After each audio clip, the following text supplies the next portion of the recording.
Okay guys, welcome to Solidcam course. In that course, we're gonna talk about how can we turn to CAM process and from actually design product page. Okay, I just need to use the tool options. I'm gonna click on Solidcam and new and milling operation.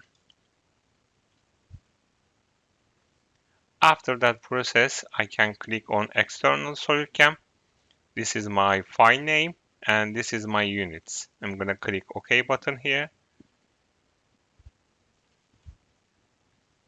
So my assembly CAM file created automatically. After that, I need to select my machine. So this is my CNC machine. I can click on 4-axis Fanuc control unit. After that, I need to create my coordinate system.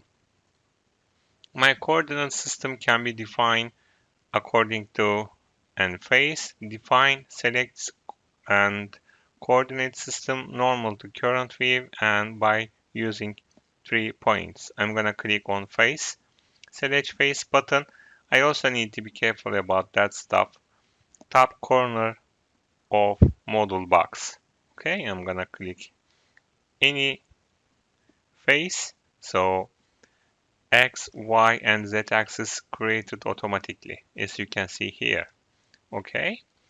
After that, I can click OK button and OK button again. After that, OK button. Make one and position one created automatically. After that, I can create my target. That is my target file. Okay. I can click on like this. After that, I can easily create my stock. My stock, of course, can be defined by box process. You can click on your product according to your products and box 3D model created automatically as a stock. But if you would like to select 3D model, you can select your 3D model like this. OK button. And everything seems fine. You can turn to your CAM process, add milling operations, and you can select which one is best for you. Okay? Thank you very much for listening to me.